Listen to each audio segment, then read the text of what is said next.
Good evening dear student. आज की class में हम लोग सॉल्व करेंगे संख्या पद्धति के क्वेश्चन नंबर 15 से। इसके पहले ऑलरेडी मैंने संख्या पद्धति का 2 क्लास ले रखा हूं, जिसमें मैंने आपको बेसिक कॉन्सेप्ट के साथ साथ क्वेश्चन नंबर 1 से लेकर के क्वेश्चन नंबर 14 तक के सारे प्रश्नों का सॉल्यूशन करवा दिया है। यदि वह वीडियो आपने अभी तक नहीं देखा है तो जरूर देखिएगा, लिंक डिस्क्रिप्शन में मिल जाएगा। तो डियर स्टूडेंट, इस चैप्टर का प्रत्येक क्वेश्चन आपके पॉलिटेक्निक एंट्रेंस एग्जाम के लिए अति महत्वपूर्ण है, तो प्रत्येक क्वेश्चन को ध्यान से अच्छी तरीके से समझते हुए चलिएगा। तो स्टार्ट करते हैं आज की क्लास को। देखते हैं क्वेश्चन नंबर 15। तो क्वेश्चन नंबर 15 आपके सामने है, ध्यान से इस क्वेश्चन को समझिएगा। आपसे पूछा गया है 11 से भाज्य संख्या है, तो आपको 11 से भाज्यता का रूप पता होना चाहिए। तो 11 से भाज्यता का रूप ये होता है कि विषम संख्याओं के स्थान वाली संख्याओं का योग माइनस सम संख्याओं के स्थान वाली संख्याओं का योग का जो रिजल्ट होना चाहिए या तो 0 आना चाहिए या तो 11 आना चाहिए। यही आपका 11 से भाज्यता का रूल है। तो ध्यान से क्वेश्चन नंबर 15 को आप समझिएगा तो पूरी तरह से आपको क्लियर हो जाएगा कि 11 से भाज्यता का रूल क्या है। ऑप्शन नंबर ए को सबसे पहले डियर स्टूडेंट चेक करते हैं।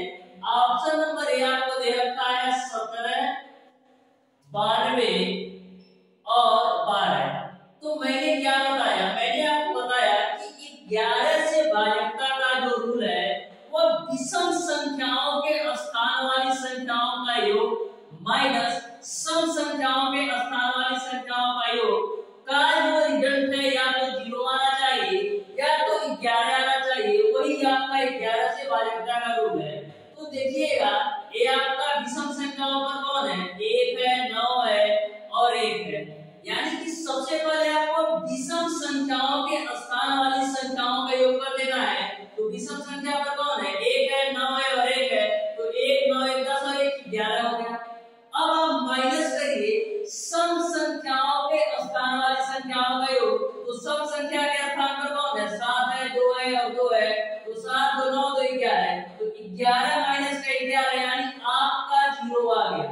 तो मैंने क्या बोला कि विषम संख्याओं के स्थान वाली संख्याओं का योग माइनस सम संख्याओं के स्थान वाली संख्याओं का योग या तो 0 आना चाहिए या तो 11 आना चाहिए। यही आपका 11 से विभाज्यता का रूल है। तो आपने देखा कि इन नंबरों का जो रिजल्ट आया वो आपका 0 आया। इस तरीके से क्वेश्चन नंबर 15 का जो आंसर हो जाएगा वो आपका ऑप्शन नंबर ए सही हो जाएगा।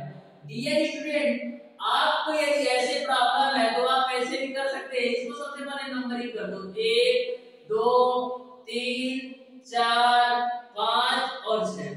अब जो जो संख्या है विषम संख्या है उसको आप जोड़ लो। तो आपका पहली संख्या 1 है विषम संख्या पर और दूसरी संख्या आपका 9 है विषम संख्या के स्थान पर और तीसरी संख्या आपका 1 है विषम संख्या के स्थान पर। फिर माइनस कर दो सम संख्या वाली की संख्या के स्थान पर। तो सम संख्या के स्थान पर कौन है? एक आपका 7 है और एक आपका 2 है और एक आपका 2 है। अब इनका रिजल्ट निकाल दो। तो यहाँ से भी 11 मिलेगा और यहाँ से भी 11 है, तो 0 के बराबर है। तो ध्यान में रखिएगा 11 से विभाज्यता का रूल आपका यही होता है। अब देखते हैं डियर स्टूडेंट क्वेश्चन नंबर 16। तो क्वेश्चन नंबर 16 को भी ध्यान से समझिएगा। ये भी क्वेश्चन आपका बिल्कुल सिंपल सा क्वेश्चन है। बोला है दी गई संख्या 6 पे पावर 7 गुणे 35 पे पावर 3 गुणे 11 पे पावर 10 में कितनी अभाज्य संख्याएं हैं? तो ये भी क्वेश्चन आपका बिल्कुल सिंपल सा क्वेश्चन है। मैंने आपको अभाज्य संख्याएं क्या होती हैं इसके बारे में मैंने जब आपको संख्या पद्धति का बेसिक बताया था तभी मैंने आपको बताया था। जो स्टूडेंट हमारा बेसिक वाला क्लास देखा होगा वो इस क्वेश्चन को मैक्सिमम 5 सेकंड के अंदर सॉल्व कर सकता है। तो ध्यान से समझिएगा, ये आपको नंबर दे रखा है, इसमें अभाज्य संख्याएं बताना है। तो डियर स्टूडेंट, अभाज्य संख्याएं वे संख्याएं होती हैं जिनके बीच केवल और केवल 1 का कॉमन होता है, वही आपका अभाज्य संख्याएं होती है। जैसे 6 पे पावर 7 है तो 6 को हम लिख सकते हैं 3 गुणे 2 पे पावर 7। यानी कि आपको 6 का ऐसे गुणनफल करना है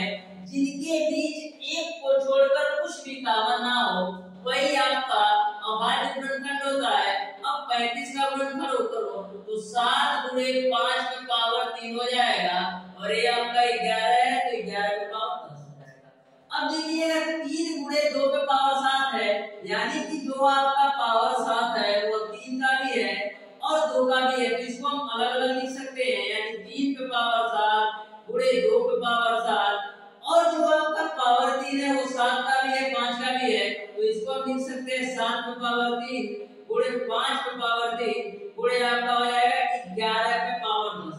अब सबका पावर आप आपस में जोड़ दो तो 7 गुना 14 और 14 3 17, 17 3 20 और 10 30, तो कितना हो जाएगा? टोटल आपका 30 हो जाएगा, यानी अभाज्य संख्याओं की जो संख्या होगी वो आपका 30 होगा। इस तरीके से आपका ऑप्शन नंबर बी सही हो जाएगा। बिल्कुल सिंपल सा क्वेश्चन है। अब देखते हैं डियर स्टूडेंट क्वेश्चन नंबर 17। तो क्वेश्चन नंबर 17 को भी ध्यान से समझिएगा। एक ही क्वेश्चन आपका बिल्कुल सिंपल सा क्वेश्चन है, ध्यान से इस क्वेश्चन को समझिएगा। बोल रखा है कि 0 3 4 5 और 8 अंकों से बनने वाली 5 अंकों की बड़ी से बड़ी संख्या तथा छोटी से छोटी संख्या का अंतर क्या है आपको बताना है। तो ध्यान से समझिएगा क्वेश्चन नंबर 17 को। आपको नंबर दे रखा है 0 3 4 5 और 8। इन 5 संख्याओं से बनने वाली 5 अंकों की बड़ी से बड़ी संख्या और इन्हीं 5 संख्याओं से बनने वाली 5 अंकों की छोटी से छोटी संख्या के बीच का अंतर आपको ज्ञात करना है। तो सबसे पहले डियर स्टूडेंट बड़ी से बड़ी संख्या ज्ञात करने के लिए हम क्या करेंगे? बड़ी से बड़ी संख्या ज्ञात करने के लिए डियर स्टूडेंट इन संख्याओं को आपको घटते क्रम में लिख देना है। बड़ी से बड़ी संख्या निकालने के लिए इन संख्याओं को आपको घटते क्रम में लिख देना है। तो घटते क्रम में लिखेंगे तो 8 5 4 3 0, यानी बड़ी से बड़ी संख्या ज्ञात करने के लिए इन संख्याओं को आपको घटते क्रम में लिख देना है। अब बात करते हैं छोटी से छोटी संख्या ज्ञात करने के लिए क्या करेंगे? तो छोटी से छोटी संख्या ज्ञात करने के लिए इन्हीं संख्याओं को बढ़ते क्रम में लिख देना है। तो बढ़ते क्रम में लिखो, यानी पहले तो 0 आएगा, फिर 3 आएगा, फिर 4 आएगा, फिर 5 आएगा, फिर 8 आएगा। तो ध्यान में रखिएगा बड़ी से बड़ी संख्या ज्ञात करने के लिए घटते क्रम में जाएंगे और छोटी से छोटी संख्या ज्ञात करने के लिए बढ़ते क्रम में जाएंगे। अब ये आपका 85,430 तो 5 अंकों की बड़ी से बड़ी संख्या हो गई। लेकिन आप ये बताइए क्या आपका 0 3 4 5 8 5 अंकों की छोटी से छोटी संख्या है? छोटी से छोटी संख्या डियर स्टूडेंट नहीं है। इसका कारण ये है कि आपका पहले 0 आ गया, जिस 0 का कोई भी मतलब नहीं है। यदि मैं इस 0 को हटा दूं तो कोई फर्क पड़ने वाला नहीं है, यानी कि ये तो आपका नंबर केवल और केवल 4 अंकों की है। लेकिन आपको 5 अंकों की छोटी से छोटी संख्या ज्ञात करना है, तो क्या करेंगे? इसी 0 को डियर आप 3 के बाद लगा देंगे, यानी कि इसको यदि 5 अंकों की छोटी से छोटी संख्या बनाना होगा तो इसको हम लिखेंगे 3 0 4 5 8 के रूप में। तो ध्यान में रखिएगा इस क्वेश्चन का मेन पॉइंट यही था 0 कि 0 को आपको एडजस्ट करना था। यदि आप ऐसे लिखेंगे तो 4 अंकों की छोटी से छोटी संख्या लेना है तो ये तो आपका गलत माना जाएगा। आपको 5 अंकों की छोटी से छोटी संख्या लेना है तो करेंगे क्या? 0 को 3 के बाद लिख देंगे, तो ये आपका 5 अंकों की छोटी से छोटी संख्या आ गई। अब करना क्या है डियर स्टूडेंट? अब दोनों को आपस में घटा दो, तो घटाइए क्या मिलेगा? घटाने पर आपको मिलेगा डियर 10 में से 8 जाएगा 2, 12 में से 5 जाएगा 7, फिर यहाँ पर आपका 13 में से 4 जाएगा 9, फिर यहाँ पर आपको मिलेगा 4, फिर 8 में से 3 जाएगा 5, यानी 54,972 आ जाएगा। इस तरीके से क्वेश्चन नंबर 17 का ऑप्शन नंबर ए सही हो जाएगा। अब देखते हैं डियर स्टूडेंट क्वेश्चन नंबर 18। तो क्वेश्चन नंबर 18 को भी आप ध्यान से समझिएगा। ऐसा क्वेश्चन मैंने ऑलरेडी सॉल्व करवा रखा है, तो बिल्कुल सिंपल सा क्वेश्चन है, ध्यान से क्वेश्चन को समझिएगा। क्वेश्चन आपका इस प्रकार से है, किसी 2 अंकों की संख्या के अंकों का योग 10 है। यदि संख्या में से 18 घटा दिया जाता है तो संख्या के अंक उलट जाते हैं तो संख्या क्या है? तो बिल्कुल सिंपल सा क्वेश्चन है, ध्यान से समझिएगा। ये आपको पता है कि जो दो अंकों की संख्या होती है उनका जो मान होता है वो आपका 10x + y के रूप में होती है। यानी कि जो दो अंकों की संख्या होती है वो आपका 10x + y के रूप में होता है। क्वेश्चन में बोला है दो अंकों की संख्या के अंकों का योग आपका 10 है, यानी x + y बराबर आपको दे रखा है 10। इसको आप मान लो समीकरण नंबर 1। फिर क्वेश्चन में आगे बोला गया है यदि संख्या में से 18 घटा दिया जाए तो संख्या आपने क्या माना है? संख्या आपने माना है 10x + y, इसमें से 18 घटा दिया जाए तो आपका इकाई तथा दहाई के अंक बदल जाते हैं। जब दी गई संख्या में से 18 घटाया जाता है तो इकाई तथा दहाई के अंक बदल जाते हैं। तो इकाई तथा दहाई के अंक बदलने का सेंस ये है आपका x की जगह पर y आ जाएगा और y की जगह पर आपका x, यानी आपका हो जाएगा 10y + का x। यहाँ तक आपको पूरी बात क्लियर है। अब देखिएगा 10x में से x घटाएंगे तो 9x और ये आपका माइनस का 9y और माइनस का 18 बराबर आपका हो जाएगा 0। इसको हम लिख सकते हैं x - y बराबर 2। इसको आप मान लो डियर समीकरण नंबर 2। अब समीकरण 1 और 2 से आप x और y निकाल सकते हैं। तो लिखेंगे समीकरण 1 + 2 से, यानी समीकरण 1 और 2 जोड़ो तो एक आपका है x + y बराबर 10 और दूसरा आपका है x - y बराबर 2। तो एक कैंसिल होगा तो 2x बराबर आपको मिलेगा 12। तो यहाँ से काटो 6 बार में जाएगा, यानी x की वैल्यू आपने निकाल लिया 6। x की वैल्यू आपने निकाल लिया 6। अब x का मान समीकरण 1 या 2 में रख के y का मान निकालो।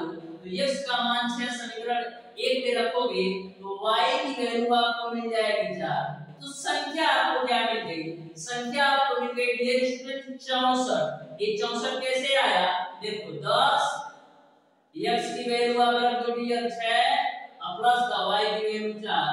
तो 10 छक्का 60 और 4 64, यानी कि आपकी जो संख्या थी वो आपका 64 थी। इस तरीके से क्वेश्चन नंबर 18 का ऑप्शन नंबर ए सही हो जाएगा। अब देखते हैं डियर स्टूडेंट क्वेश्चन नंबर 19। तो क्वेश्चन नंबर 19 भी आपका बिल्कुल सिंपल सा क्वेश्चन है, बस इस क्वेश्चन को आप लोगों को ध्यान से समझना है।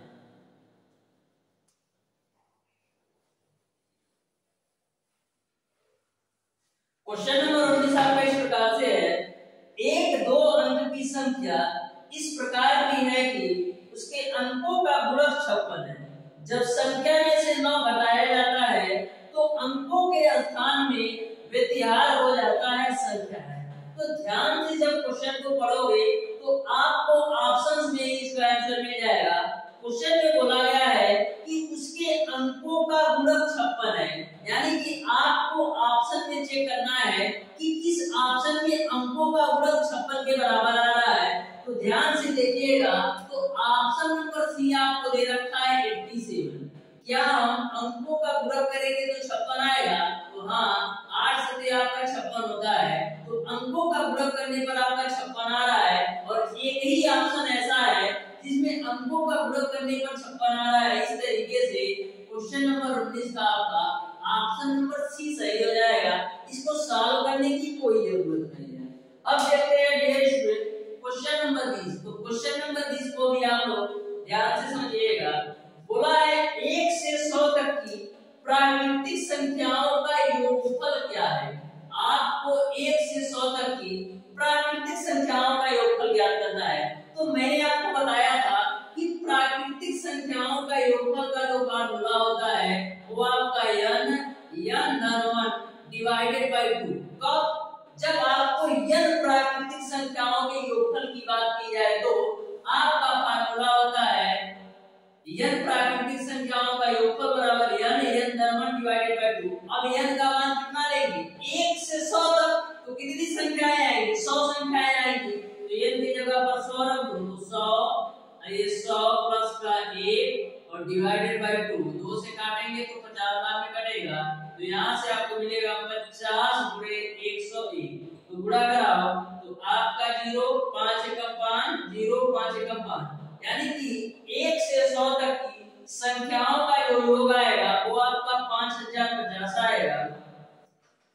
तरीके से क्वेश्चन नंबर 20 का ऑप्शन नंबर सी सही हो जाएगा।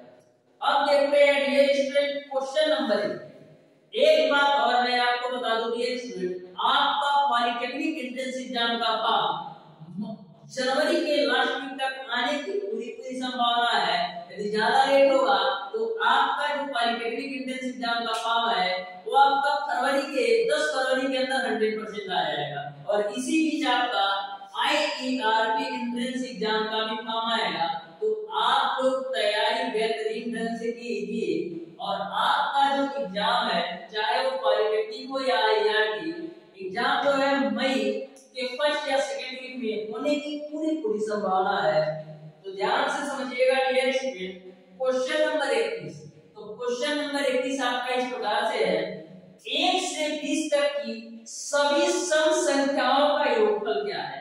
आपको 1 से 20 तक के बीच जितने भी सम संख्याएं आती हैं उनका आपको योगफल बताना है। तो ध्यान से समझिएगा, आपको 1 से 20 तक के बीच जितनी सम संख्याएं आएंगी उसका आपको योगफल बताना है।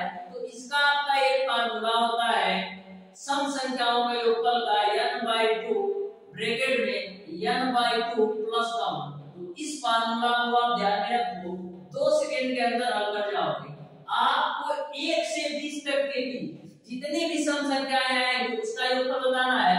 तो n का नंबर कितना होगा, n का जो मान होगा वो आपका 20 होगा, डिवाइडेड बाय 2 होगा, divided by 20 divided by 2 plus का 1। इसी को सॉल्व कर लो तो यहां से आपको मिलेगा 10 और यहां से आपको मिलेगा 10 और 1 11। 11 का ये कितना हो जाएगा 110। यानी कि 1 से 20 तक के बीच सभी सम संख्याओं का योगफल आपका 110 हो जाएगा। अब देखते हैं डियर स्टूडेंट क्वेश्चन नंबर 22।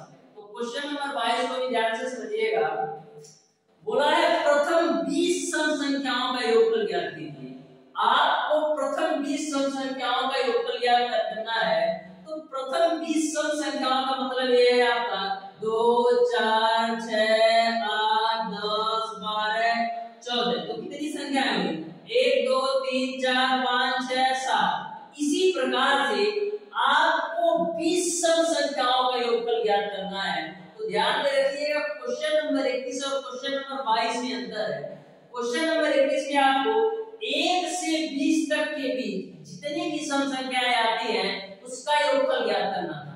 लेकिन क्वेश्चन नंबर 22 में आपको प्रथम 20 सम संख्याओं का योगफल ज्ञात करना है। कितनी संख्याएं हुई हैं, 1 2 3 4 5 6 7।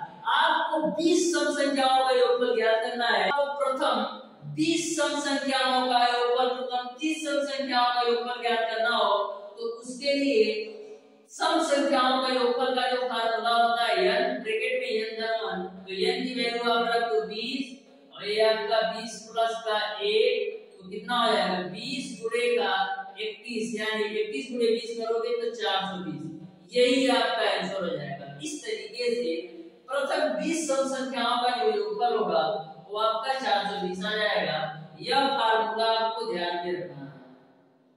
अब देखते हैं डियर स्टूडेंट क्वेश्चन नंबर 23। तो क्वेश्चन नंबर 23 को भी ध्यान से समझिएगा।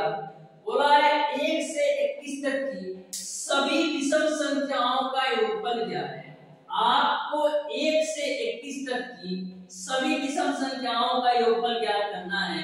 यानी कि 1 और 21 के बीच जितनी भी विषम संख्याएं आती हैं उसको आपको योगफल ज्ञात करना है। तो इसका फार्मूला आपका होता है n धन 1 डिवाइडेड बाय 2 का होल स्क्वायर।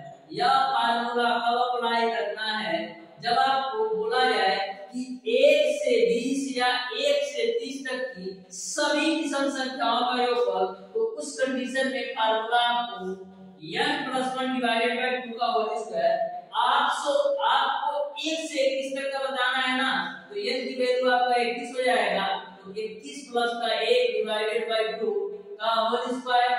तो 21 से 22 डिवाइडेड बाय 2 यानी 11 का होल स्क्वायर करोगे तो आपको 121 मिलेगा। इस तरीके से क्वेश्चन नंबर 23 का जो आंसर होगा वो आपका ऑप्शन नंबर बी सही हो जाएगा। वो आपका ऑप्शन नंबर बी सही हो जाएगा। अब देखते हैं डियर स्टूडेंट क्वेश्चन नंबर 24। तो क्वेश्चन नंबर 24 को ध्यान से समझिएगा। बोला है प्रथम 21 विषम संख्याओं का योगफल ज्ञात करना है। प्रथम 21 विषम संख्याओं का योगफल ज्ञात करना है, तो इसका जो फार्मूला होता है, प्रथम 21 विषम संख्याओं का योगफल पूछ ले या प्रथम 40 विषम संख्याओं का योगफल पूछ ले, तो वहां पर फार्मूला लगाना है n स्क्वायर। n की वैल्यू कितना होगा 21, तो 21 का स्क्वायर कर दो, कितना मिलेगा 441। तो इस तरीके से क्वेश्चन नंबर 24 का जो आंसर होगा वो आपका ऑप्शन नंबर सी सही हो जाएगा। तो ध्यान में रखिएगा, छोटे छोटे फार्मूले हैं, इसको आप ध्यान में रखना है और कॉन्सेप्ट से ध्यान में रखना है। यदि आपको 1 से 21 या 1 से 41 तक के विषम संख्याओं का योगफल पूछेगा तो n धन 1 डिवाइडेड बाय 2 का होल स्क्वायर लगाना है। लेकिन ऐसा पूछ लेता है कि प्रथम 21 विषम संख्याओं का योगफल बताओ या प्रथम 40 विषम संख्याओं का योगफल बताओ या प्रथम 31 विषम संख्याओं का योगफल बताओ, तो वहां का फार्मूला आपका n स्क्वायर के बराबर होता है। अब देखते हैं डियर स्टूडेंट क्वेश्चन नंबर 25। तो क्वेश्चन नंबर 25 को आप लोग ध्यान से समझिएगा। ये भी क्वेश्चन आपका बिल्कुल सिंपल सा क्वेश्चन है। तो क्वेश्चन नंबर 25 आपका इस प्रकार से है कि 12,000 प्लस 1,300 प्लस 2 दहाई बराबर है। आपको 12,000 प्लस 1,300 प्लस 2 दहाई इसका मान बताना है। तो 12,000 को कैसे लिखोगे 12 और 3 जीरो लगा दो, 1,300 को कैसे लिखोगे 13 और डबल जीरो लगा दो। यहाँ पर 2 दहाई का मतलब है, दहाई का मतलब होता है 10, तो 2 गुणे आप 10 कर दो। अब यहाँ पर आपको मिलेगा 12,000 प्लस का 1,300 और प्लस का 20, अब सबको जोड़ दो तो 0 हो जाएगा और आपका 2 हो जाएगा। उसके बाद से 3 और 0 आपका 3 हो जाएगा, 2 1 3 हो जाएगा 1, यानी आपको 13,320 मिल जाएगा। इस तरीके से क्वेश्चन नंबर 25 का चारों ऑप्शन देखेंगे तो किसी ऑप्शन में नहीं दिया है, यानी कि आपका ऑप्शन नंबर डी सही हो जाएगा, इनमें से कोई नहीं। अब देखते हैं डियर स्टूडेंट क्वेश्चन नंबर 26। तो क्वेश्चन नंबर 26 को भी आप ध्यान से समझिएगा। ये भी क्वेश्चन आपका बिल्कुल सिंपल सा क्वेश्चन है। ऐसा क्वेश्चन आपके एग्जाम में मैक्सिमम बार पूछा गया है, तो ध्यान से समझिएगा। क्वेश्चन नंबर 26 को बोला है उस समांतर श्रेणी के n पदों का योगफल ज्ञात कीजिए जिसका केवा पद 5k+1 है। तो ध्यान से क्वेश्चन नंबर 26 को समझिएगा कैसे सॉल्व करना है। आपको दे रखा है केवा पद, केवा पद आपको दे रखा है 5k प्लस का 1 के रूप में। तो आपको n पदों का योगफल ज्ञात करना है। जैसे आप लिखते हैं नवा पद आप डियर लिखते हैं a प्लस का n-1 इंटू का d। तो क्वेश्चन में कुछ नहीं किया गया है, जहां पर नवा पद होता है तो ये यूज करते हैं, तो केवा पद है तो वहां पर मैं k यूज करूंगा। तो यहां पर आपका हो जाएगा केवा पद बराबर है आपका 5k प्लस का।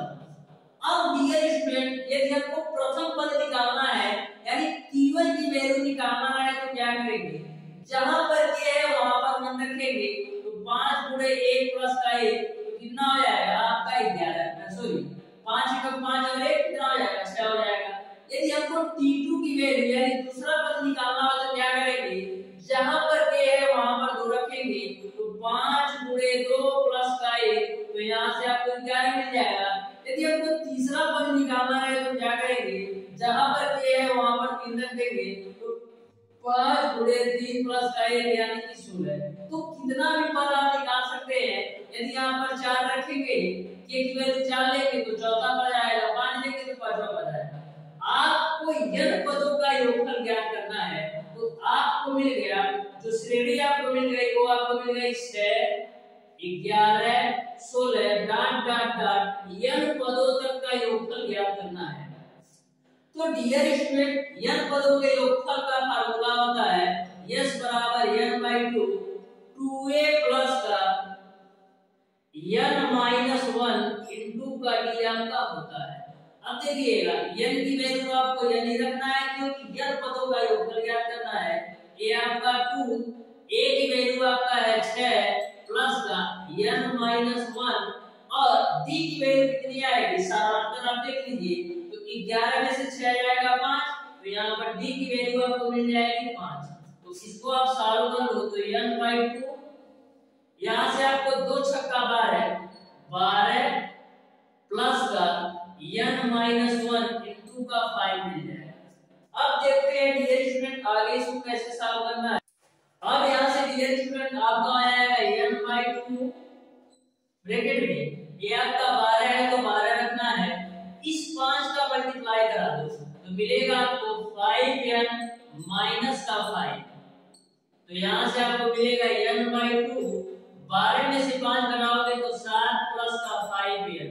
तो इस तरीके से जो योगफल आएगा n पदों का योगफल वो आपका आएगा n/2 ब्रैकेट में 7 प्लस का 5n। तो देखिएगा कौन से ऑप्शन में दिया है, तो आपका ऑप्शन नंबर ए में दे रखा है इस तरीके से। क्वेश्चन नंबर 26 का जो आंसर होगा वो आपका ऑप्शन नंबर ए हो जाएगा, n पदों का योगफल n/2 ब्रैकेट में 7 प्लस का 5n, यही आपका आंसर होगा। अब देखते हैं डियर स्टूडेंट क्वेश्चन नंबर 27। तो क्वेश्चन नंबर 27 को भी आप लोग ध्यान से समझिएगा, ये भी क्वेश्चन आपका बिल्कुल सिंपल सा क्वेश्चन है।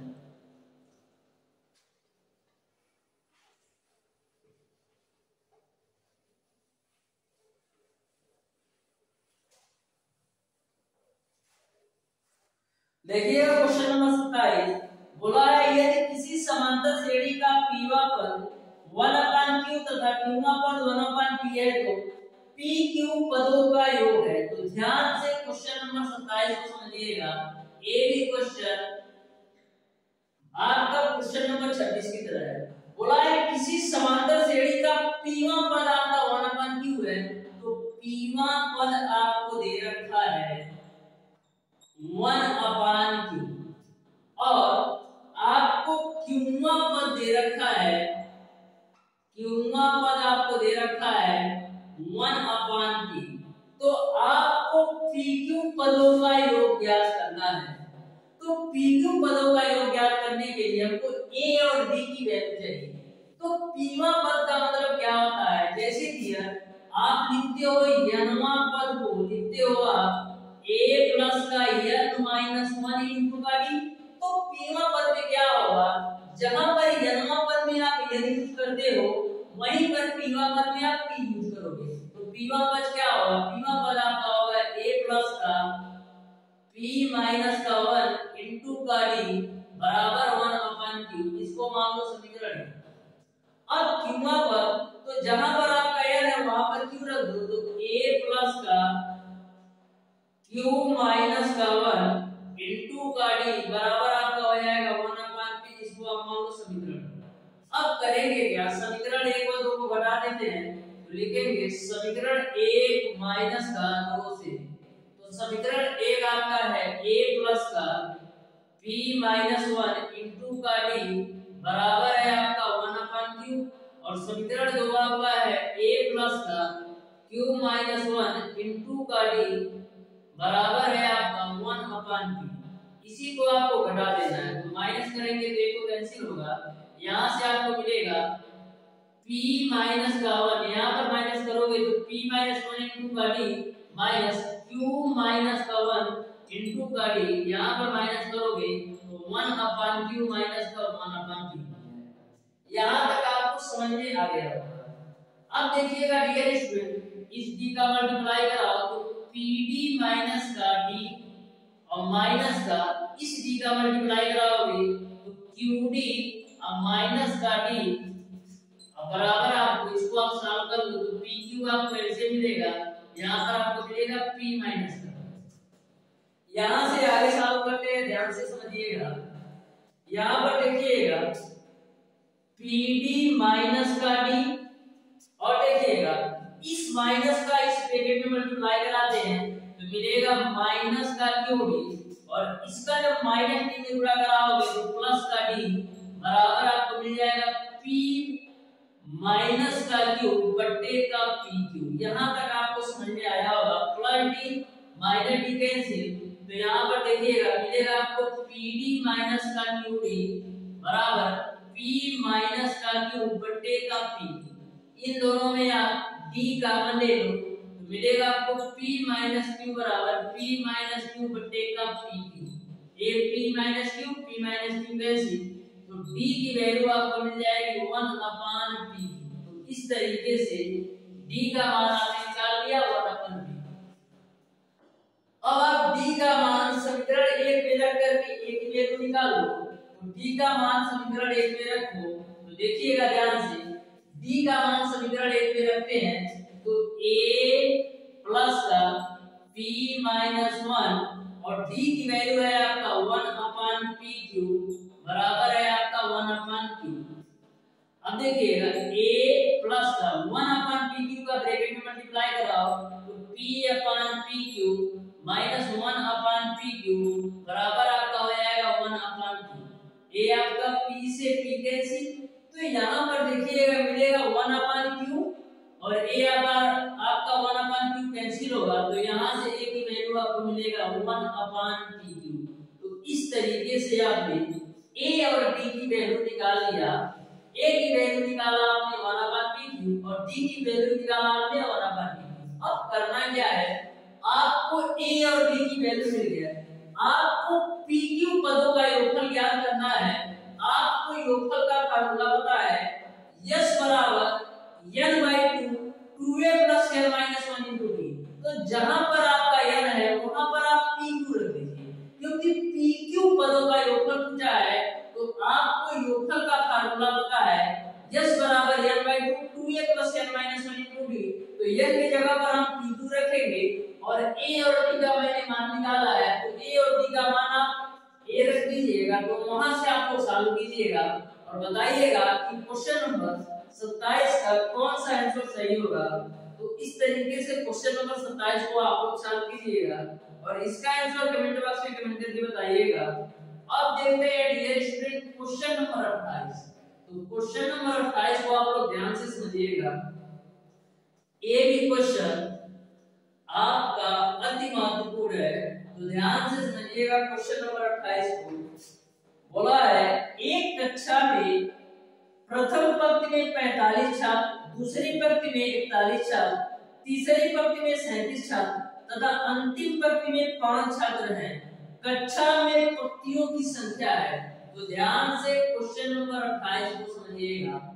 बोला है प्रथम पंक्ति में 45 छात्र हैं और दूसरी पंक्ति में आपका 41 छात्र हैं और तीसरी पंक्ति में आपका 37 छात्र हैं और डॉट डॉट डॉट अंतिम पंक्ति में आपका 5 छात्र हैं। तो आपको पंक्तियों की संख्या बताना है।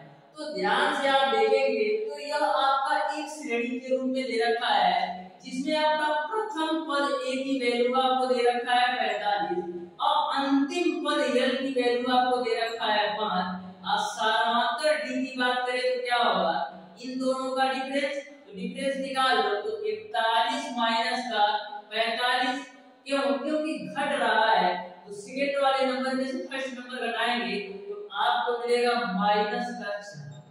आपको पंक्तियों की संख्या बताना है या n की वैल्यू बताना है। तो आपको पता है डियर स्टूडेंट, यदि हमको अंतिम पद और प्रथम पद पता हो तो वहां पर हम लगाते हैं l बराबर a प्लस का, l बराबर आपका होता है a प्लस का n माइनस 1 इंटू का d। l की वैल्यू आपको पता है 5, a की वैल्यू आपको पता है 45 प्लस का n माइनस 1 और d की वैल्यू आपको पता है माइनस का 4। अब देखो a आपका 45 इधर आएगा तो माइनस 45 प्लस का 5 बराबर n माइनस 1 गुणे का माइनस 4। तो माइनस 45 में से आप 5 घटाओगे तो माइनस 40 बराबर n माइनस 1 गुणे का माइनस का 4। माइनस से माइनस कैसे, 4 से काटोगे तो 10 बार में जाएगा, यानी n माइनस का 1 बराबर 10 मिलेगा। तो n की वैल्यू यहाँ से आपको मिल जाएगी 11। इस तरीके से क्वेश्चन नंबर 28 का जो आंसर होगा वो आपका ऑप्शन नंबर सी सही हो जाएगा। इस तरीके से डियर स्टूडेंट आज की क्लास में मैंने आपको बताया संख्या पद्धति के क्वेश्चन नंबर 15 से लेकर के क्वेश्चन नंबर 28 तक के सारे प्रश्नों का सॉल्यूशन। फिर भी यदि आपको किसी भी क्वेश्चन में कोई भी डाउट या कोई भी कंफ्यूजन हो तो आप उसे कमेंट बॉक्स में कमेंट करके जरूर बताइएगा। जो आपका क्वेश्चन नंबर 27 है इसको आप लोग सॉल्व कीजिएगा और बताइएगा कि इसका कौन सा ऑप्शन सही होगा। यदि क्लास पसंद आया तो वीडियो को लाइक और चैनल को सब्सक्राइब जरूर कीजिए।